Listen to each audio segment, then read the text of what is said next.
Late Saturday to early Sunday. God created drugs with an addendum a few minutes after midnight on Saturday night. In other words, on Sunday, when he wasn't supposed to be doing anything anymore, for the work of creation had reached its end. Thus, it might be said that God's creation of narcotics was a violation of both law and order. And the fact that he was tired after a 6-day project is hardly an excuse. Just before midnight, when he went into the kitchen to have a sip of something stronger, he was suddenly seized by doubt, and his sense of pride and satisfaction was replaced by a strange and indefinable unease. He rubbed his knuckles on the pipe. A moment later, he heard a shuffling at his door. His neighbor. She'd been coming to see him at around this time for several days now, to see how his project was coming along. "You don't look good," she said, and she walked in, because she never sugar-coated anything. "You kind of look like that warmed over. Are you done?" "I'm done." God smiled, pulling out a chair for her. They'd known each other forever, had even desired one another once, but by now they were too old for such things. "So, how did it go?" "Unbelievably exhausted," and God added cautiously, "I feel like something's off." His neighbor fondly patted his hand, then stood back up again, raised the hatch onto the ward and peered inside. Her dark face flickered with the glints of the light shining out from within the ward. She was quiet for quite a while, taking it all in. "It's no good," she finally told him. "No offense, there is just too much of everything. It's too intense, too garish in a way, overly shabby. Most people won't be able to bear it." "One of reality's fundamental characteristic, it cannot be born," God retorted in a somewhat offended tone. "That's why I added time. Everything lasts for just a moment. That's the best way to keep everything in check." His neighbor let the hatch fall back and returned to the table. She poured them both a generous portion of whiskey. "Don't you think you might have given them a little too much power? Those naked bipeds, I mean. Don't you think you might haven't gotten carried away just because they are supposed to be in your image? Besides, they are not at all in your image. Just take a look at yourself. As far as you're concerned, it would be best to do nothing, create nothing," God snapped. "You might encourage me once. I always try so hard, and I never get any positive reinforcements." "Never say never or always. You know perfectly well those kinds of concepts don't exist." God harumphed. All right, said the neighbor, changing her tone. "There are some cool things in there. Out of everything you did, the thing I like the most is the toadstool. That is truly a work of art, by which I mean utterly unnecessary, but nonetheless delightful." The color began to return to God's face. "What were you thinking when you made it? Why create such a thing as toadstool?" "Because it's beautiful," God ventured. "Because it's so red and has those tiny dots?" His neighbor exhaled and reached for her glass. "And anyway, who cares about toadstool?" exclaimed God after a moment, evidently animated by his neighbor's praise.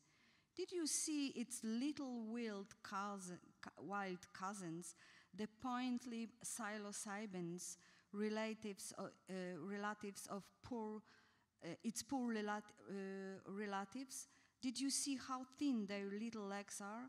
You almost can't even see them.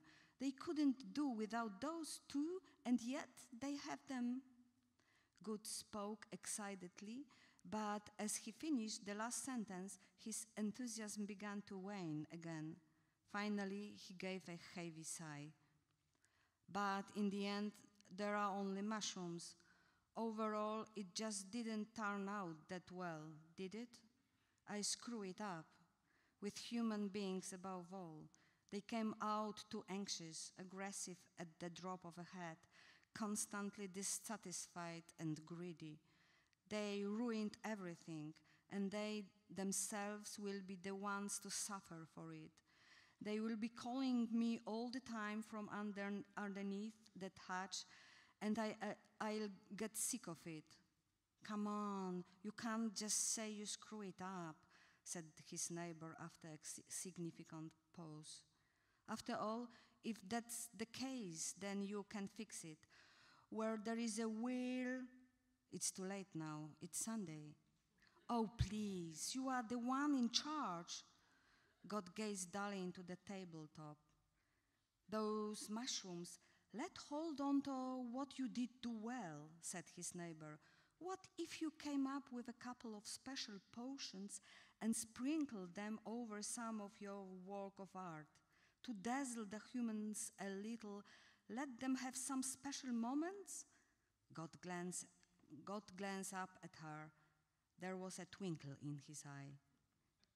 Yes, he said, and make it so they'd have to take them all the time, hunt them down, dream about them, make it so it bound them, weakened them, distracted them non-stop. That's not exactly what I had in mind. I meant, but this way I'd get two for the price of one, he interrupted her. I could keep them in check. They wouldn't expect to come out from under the hatch that way. They'd focus on themselves and don't bother me anymore. I'd have them right where I want them. My dear, you are genius. What time is it? His neighbor gave a heavy sigh. It's midnight. It's Sunday now. Damn it all to hell. From a legal perspective, you can't just create an addendum to time. You are God after all. You think? God sprang to his feet and got to work. He filled the kettle and then began to mix up something in some empty cans and jars. All the while, he muttered to himself, opiates, lysergic acid, diethylamide, and then some formulas that were difficult to understand. He wound up with several different substances in his cup, which he then mixed thoroughly. How should I distribute it? What should I put it into? What do you think? Hurry up. This has to go into effect before the Apple issues start. Just lift the hatch and toss it in. Where it lands in incidental. They are going to love the word coincidence. It would be better if they didn't connect it with you. In any case, if they didn't realize you had done it on purpose. They might think ill of my intentions, he agreed, and took up a pinch of the newly made substances and dusted everything there was under the hatch with it. It looked like he was adding salt to dish. His neighbor leaned in over the word and watched the powder fall. The acid landed right in the middle of the corn, and something else flew over to those wonderful poppy fields. Oh, and the grass, and my mushrooms, look! When God finished, he slammed the hatch down, and they sat in silence for a long time. Sunday blossomed in full all around them. I might have been wrong to do that, said God suddenly. Please, answered his neighbor, and lay her hand reassuringly on top of his hand. At some stage, you are going to have to accept the fact that God doesn't make mistakes. And then she added, rising, It's time for bed.